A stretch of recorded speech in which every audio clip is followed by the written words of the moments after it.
I'm going to be showing you step-by-step instructions to be able to connect the generator to the actual vehicle. You'll find this plug, which is a shore power plug, in the passenger side of the front vehicle. This is the original setup. Typically this connection would be already made. This is a connection between the battery and the generator. This is going to be your main circuit breaker that you want to flip in the up position. This is the on-off switch. And then this would be your start switch. Typically what you do is you plug your shore power plug in first, which you can see this is a notched key, and you can see the plug on top here is also notched. Align those up, push it in, a quarter turn, and it's locked. Then if you come to the driver's side of the vehicle,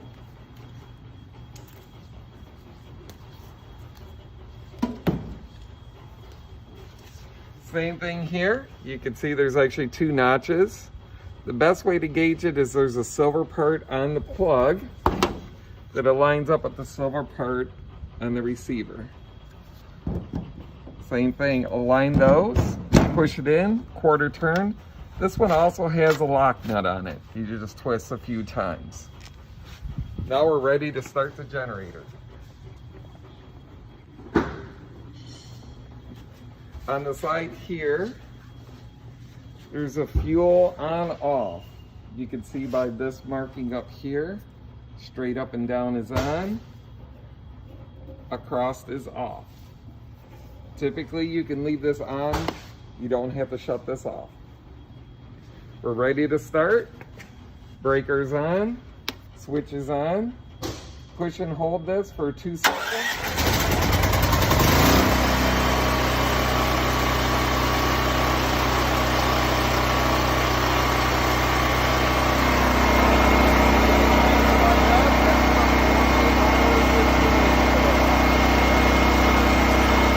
When the vehicle's running, or if you're using the generator, the inverter switch is here. Push the switch, hold it for 2 seconds, let go. This gauge is the gauge of what the charge is on the vehicle battery. After use, after the day, same thing, push the button and hold it and let go, and the inverter will shut off. This inverter needs to be shut off at the end of each day. If not, it will drain the vehicle battery overnight. Behind this panel, which would normally be in this location, you have a breaker panel. You have your inverter, you have your converter, and you have your breakers. If you're using a plug or any device and you lose power, first thing you want to do is check these 4 breakers, make sure that they're in the on position, which is up. So I'm going over some of the options on this vehicle. This is a floor mounted heater. Just turn this heater until you hear a click, and then the heater will come on and start producing heat. This plug here that's adjacent to it only is live when the generator is running or it's connected to shore power. We have 2 overhead air conditioning units. This one here is for cooling.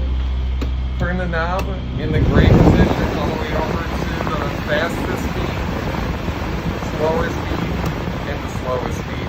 And of course where the dot is there, that is the out position.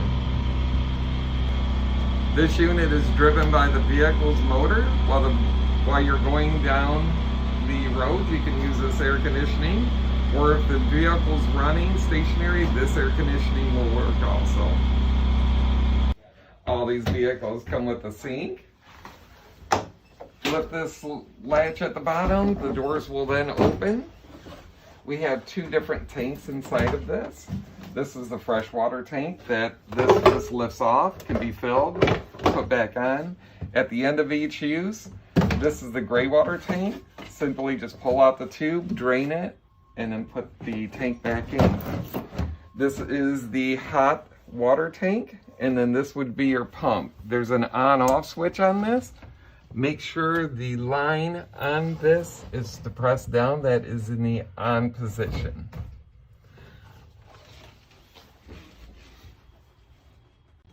In the front driver's side of the vehicle, there are a couple switches. The first one operates the door, the entry door. The second one is going to be the interior lights.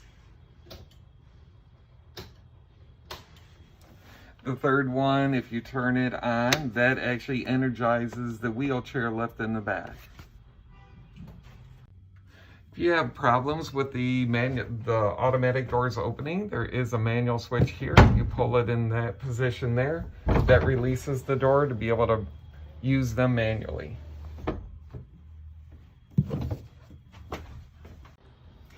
Behind this access panel, when the inverter is in the on position, there are two plugs that are energized.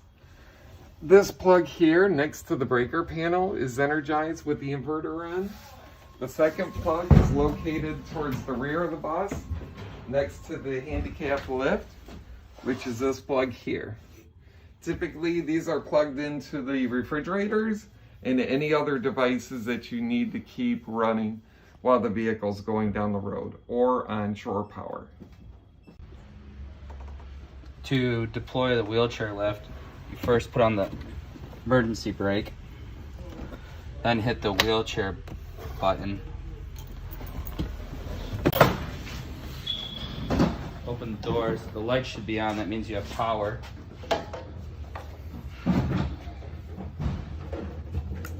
First, you hit the unfold. You have to make sure that's all the way folded up first.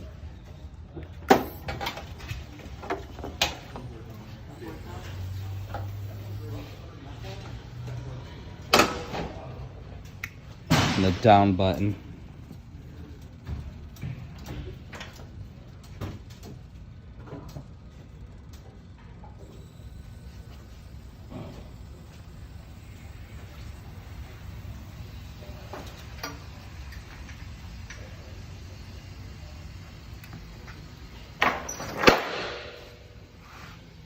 That flap has to be out for it to then re-engage. We're on a tilted ground right now. That's the reason that didn't go. Then to go up,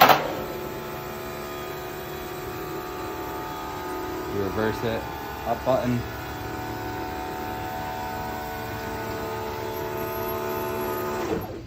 Then fold.